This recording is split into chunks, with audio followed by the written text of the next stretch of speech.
Há algum tempo atrás, eu postei uma foto que um amigo meu tirou lá na sua fazenda, mostrando uma área com as guerobas ou guarirobas nativas, onde havia muitas ali naquele local.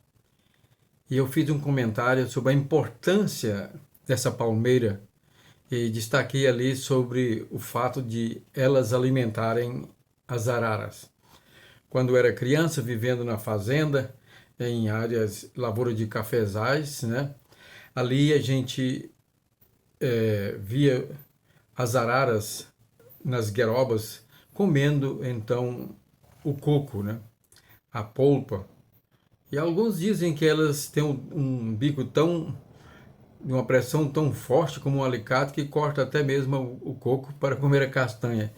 Eu não me lembro de ter visto isso.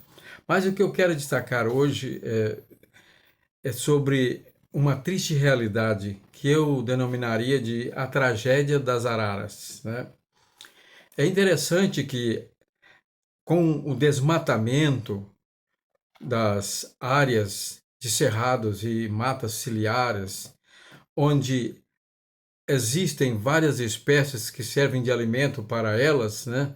Para as araras, como o baru, a fava de arara e outras espécies, né, como eu já disse aí, da palmeira queroba, elas têm vindo para a cidade. E aqui eu sou testemunha e vejo isso.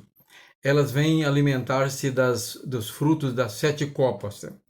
E é interessante que tem algumas ruas aqui onde algumas palmeiras imperiais morreram.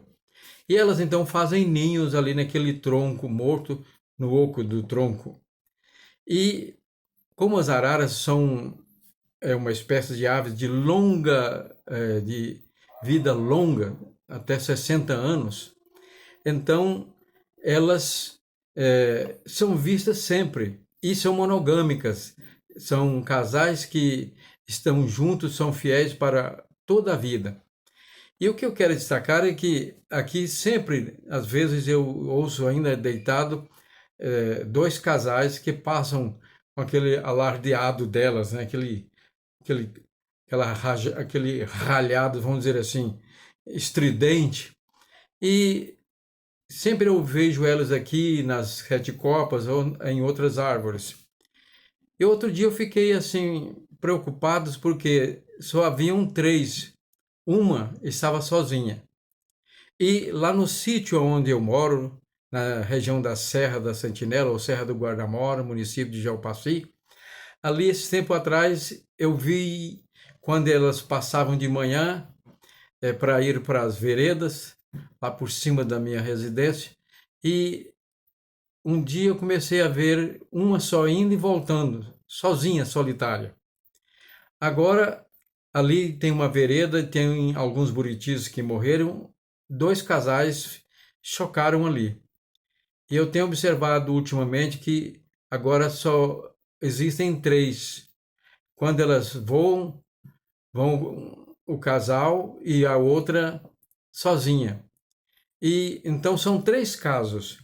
Isso tem me preocupado porque não é uma questão simplesmente de natural, né? Pode ser que morra, mas como já disse, elas vivem cerca de 60 anos, não morrem assim com tanta frequência. Vamos dizer assim, o casal não ficaria viúvo ou viúva, né? Então, com tanta frequência. O que tem acontecido é que, devido à eliminação das espécies nativas que servem de alimentos, inclusive aqui na cidade também, tem visto casos em que foram cortados sete copas, pessoas que ficaram com medo da árvore cair na casa, né? Às vezes tem razão. Então, elas passaram a atacar, a comer o fruto do pequi.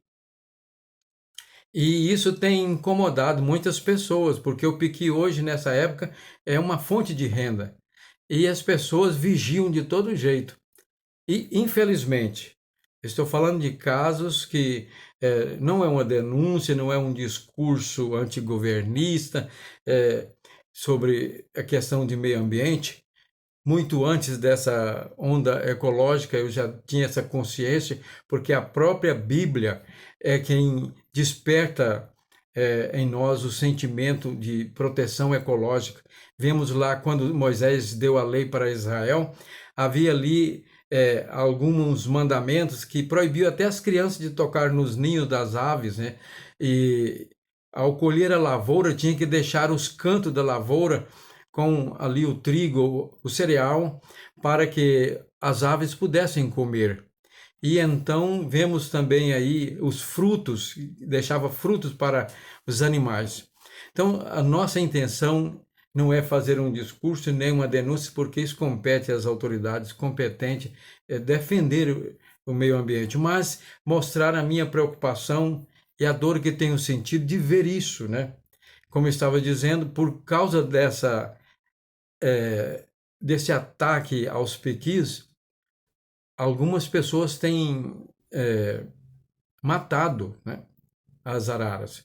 Há uns 5 ou 6 anos atrás, um amigo meu que veio aqui do município, próximo de Porá, ficou aterrorizado quando vinha passando na estrada, e região de muito piquizeiro, viu um monte de arara, umas 10 ou mais mortas, jogadas ali na estrada.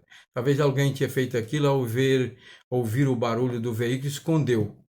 Então, coisas assim que têm acontecido, e isso tem prejudicado, né, essa espécie. É claro que o piqui é um alimento. Então, faltando alimento, ela ataca o piqui para comer ali a castanha que há no caroço. E o que eu quero dizer é o seguinte, que nós devemos cuidar da alimentação, da produção, mas de maneira sustentável, porque Deus vai pedir conta daqueles que destroem a natureza. Lá em Apocalipse, capítulo 11, a partir do versículo 16, fala, a 15, 16, fala que quando Deus estabelece o seu trono ali para julgar as nações, no resumo do juízo final, ele está no seu trono cercado pelos 24 anciãos que representam todos os justos que estão ressuscitados do Antigo e Novo Testamento, e então ele vai julgar.